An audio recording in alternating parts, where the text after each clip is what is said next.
Hello, my name is Logan, and I was going to walk through my final dashboard for the data science course. I'm going to show you all what we have. All right, so this is my final dashboard. I wanted to create something very graphical, or I'm sorry, geographical, because I feel like that's a really powerful way that Tableau is able to visualize data that kind of differs from any other visualization software that I've been exposed to, besides maybe Power BI, which is arguably a knockoff of Tableau. So um, anyway, this dashboard, so it visualizes the cost of living in metropolitan areas throughout the US. And it is an interactive dashboard in that it allows you to change these filters and visualize how each area compares to one another or the data set as a whole by changing some of these filters, which is pretty cool. One of the problems that I encountered when manipulating the data and preparing the data for this data set is that most of these ranking companies where they rank cost of living, it's provided as an indice. And that indice doesn't really give you the detail of the how that particular data set compares to the data set as a whole or to like others in the data set. It just provides you like a lump. It's kind of like an SAT score or something like that. It provides you with like an 1800 composite score based on 8 different indices, and you can filter that from like high to low and see like which are the high, which are the low values, but you really can't get an idea without doing some further analysis of how that data point corresponds with the data as a whole.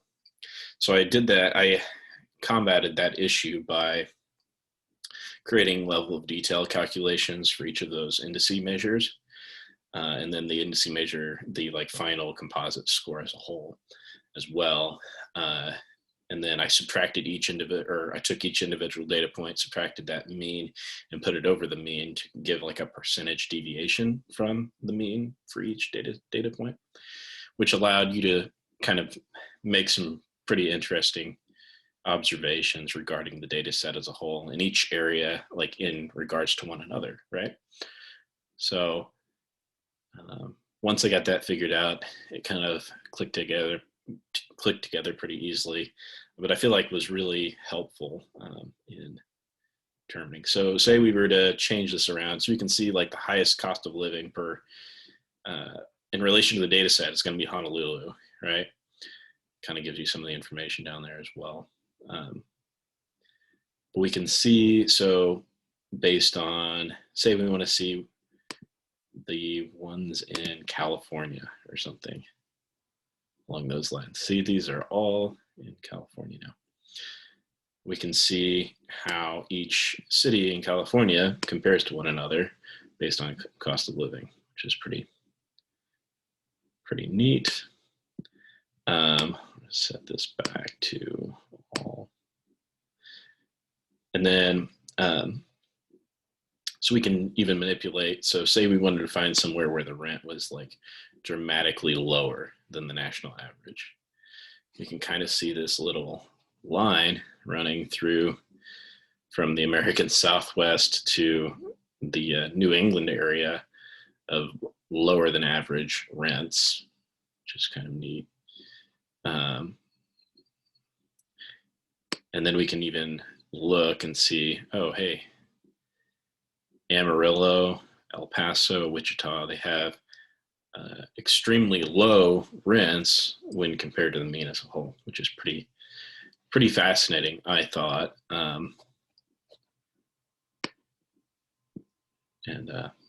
So I wanted this dashboard to be pretty usable for people, like say you were going to pick a new place to live, or you were considering a job opportunity. A lot of us have already, signed with new companies and stuff like that. But if you're considering a job opportunity in a different location, you can kind of look at how that location differs in cost from your current location using a dashboard like this, manipulating filters as such.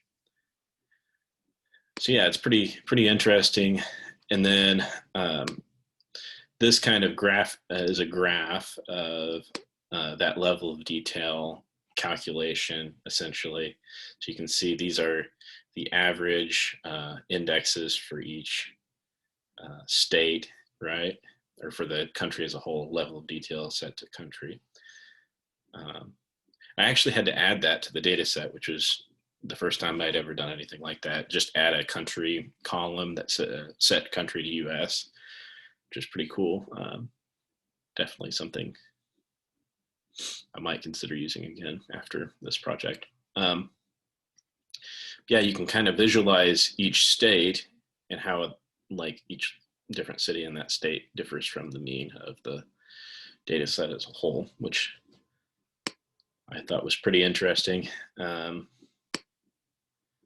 Some of these key indexes, such as grocery prices, you can kind of identify some abnormalities using that, which is kind of interesting. But you can see the trend tends to be, the least expensive states, of course, as are going to be lower than the more expensive states. But you can kind of see some that are, that don't necessarily follow that trend.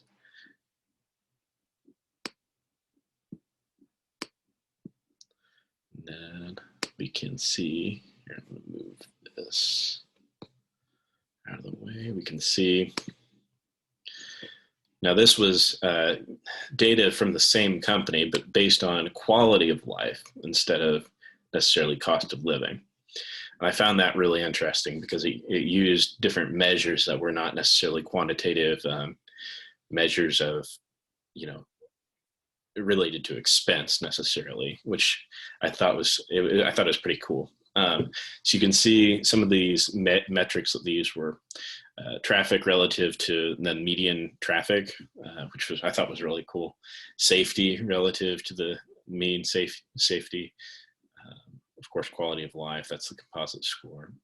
I analyzed this similar to the previous data set by using level of detail calculations, which is pretty cool.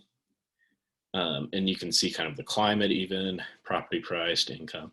So let's mess around with this and kind of see how that affects the data. So let's say like we want less traffic than average, right? Actually makes up, or I'm sorry, more traffic than average, which makes up the majority of our data set actually. Here, let's reverse that and go less than average. Oh. Let's see if we can get it down. There's a lot of processing going on here. So you can kind of see now, these are the cities with relatively less traffic than average, which is pretty interesting.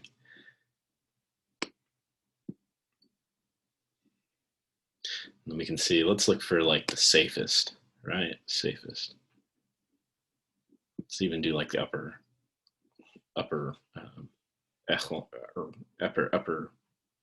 strand of that data set.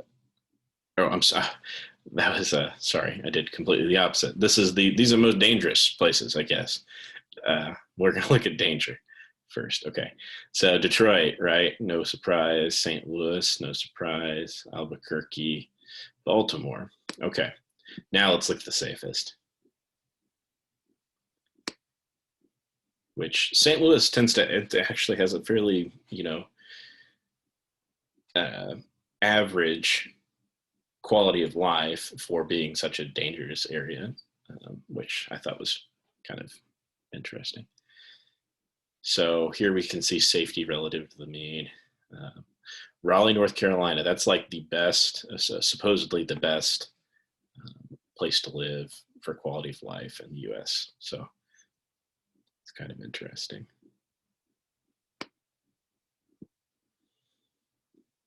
Then property price, that's kind of interesting as well. Say we're looking for, the lowest property prices exist in this little belt here as well. Let's see, Kansas City's on that, Oklahoma City. These are Houston, relatively. I know that these prices are going up though, so we'll see how that data set looks in a year. Oh, I'm sorry, that's property price to income. Okay. So yeah, you can see maybe these areas have a higher income.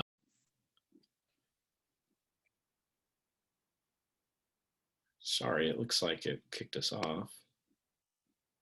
Let's try again. There's a lot of processing going on here, so sorry about that. So that's that data set. Then we have a similar graphic to the previous one where it looks at pollution, safety, traffic, other non necessarily cost driven areas. I thought this property price to income was a fairly interesting observation. So either your income's really high relative to the housing price, or maybe the housing price is really high and relative to your income. Just interesting little points in the data. Okay, so that's my data set. If you have any questions or comments, I look forward to reading them. So thank you.